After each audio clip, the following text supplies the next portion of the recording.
के बीच हो रहे युद्ध के दौरान इस बीच अगर भारत के प्रधानमंत्री रूस जाकर रूसी टैंक पर खड़े होकर फोटो खिंचाएं तो आप क्या समझेंगे? यही ना कि भारत रूस की तरफ है।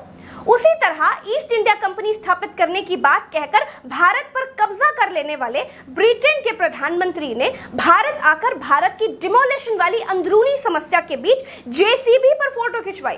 तो भारत का दूसरा पक्ष यही समझा कि दूसरे देश का प्रधानमंत्री भारत की अंदरूनी समस्या में दूसरी तरफ खड़ा होकर लड़ाई लगवा रहा है। और इसी पर ब्रिटेन की संसद में सवाल खड़े हो गए हैं।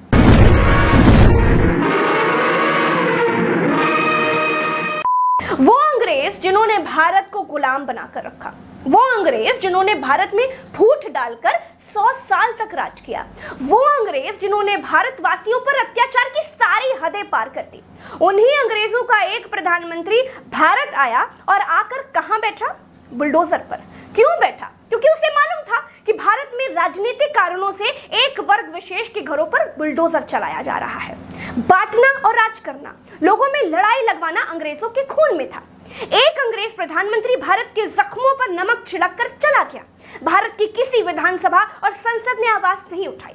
भारत में 572 अंग्रेजी कंपनियां चलती हैं। पीटर के शोरूम में भी जाकर फोटो खिंचवाई जा सकती थी। भारत में किसी के मुंह में जबान नहीं थी, ना सही, लेकिन ब्रिटेन की महिला सांसदों ने अपने प्रधानमंत्री से पूछा है कि जब भारत में रामनवमी और हनुमान जयंती के मौके पर भारत देश के कई हिस्सों में सांप्रदायिक हिंसा हुई थी, जिसके बाद कई मुस्लिम आरोपियों के घर और दुकानों को जेसीबी से तोड़ दिया गया।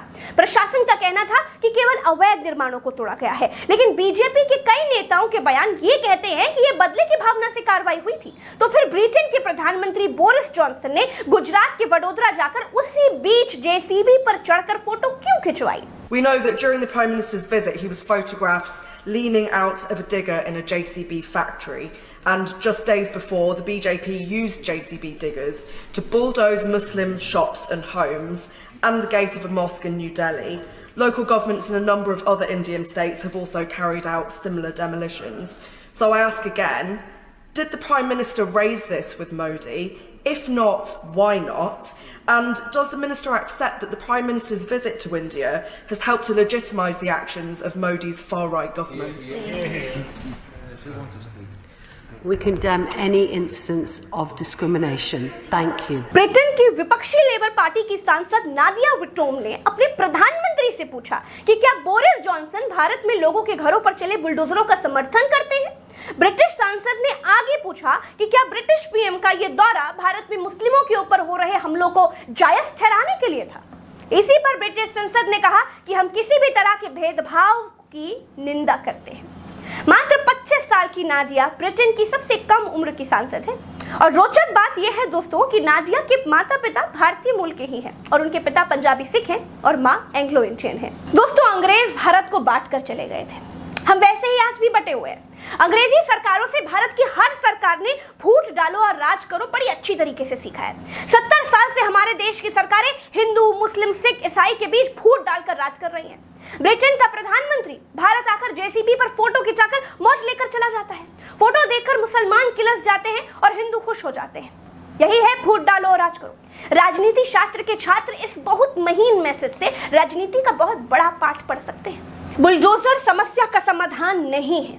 भारत में 99% लोगों के घर नक्शे से नहीं बने हैं। हम वो देश हैं जिसने युद्धों के समय एक टाइम की रोटी खाई है। हम वो देश हैं जो 100 साल तक गुलाम रहे हैं। हमारे दादा परदादाओं को अपने घर के नक्शे से ज्यादा देश के नक्शे की चिंता रही। हम ऐसे ऋषि मुनियों के सभ्यताओं से आते हैं जो वन विभाग की जमीन पर ही अपनी कुटिया बनाते थे। किसी मुनि की कुटिया का नक्शा पास नहीं होता था। हम जन्मजात विकसित नहीं थे। हम ऋषि मुनियों और राजाओं के काल से निकले तो अंग्रेजों के चंगुल में फंस गए। अंग्रेजों के चंगुल से निकले तो बंटवारे और युद्धों के चंगुल में फंस गए। हमारी सरकारों को लोगों का घर गिराने से पहले ये समझना पड़ेगा, जो आज अवैध है वो इसलिए है क्योंकि कल हम भारतवासियों के पास अपना नक्शा ठीक करने लायक धन नहीं था। तो घर के नक्शे के बारे में कैसे सोचते? बलिया में दादा परदादाओं के बनाए घर को गिराने गए सरकारी कर्मचारियों को बीजेपी के विधायक केतकी सिंह ने जो रेल बनाया है ना, वो बिल्कुल तारीफ के लायक है।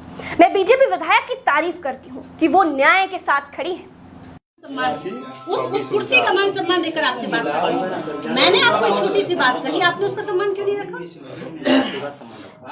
सम्मान ये रखा क्या बुलडोजर लेकर चले आए?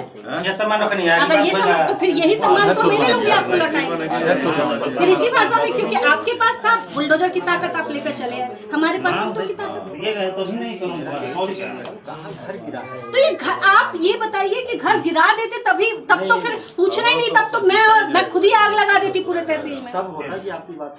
तो पूरा आपने उस पे बुलडोजर चला दिया और अभी भी आपने मेरा सम्मान रखा है। 3-4 पीढ़ियों से कोई किसी घर में रह रहा है और आप मुंह उठाकर जमीन को सरकारी बताकर उसका घर कैसे गिरा सकते हैं?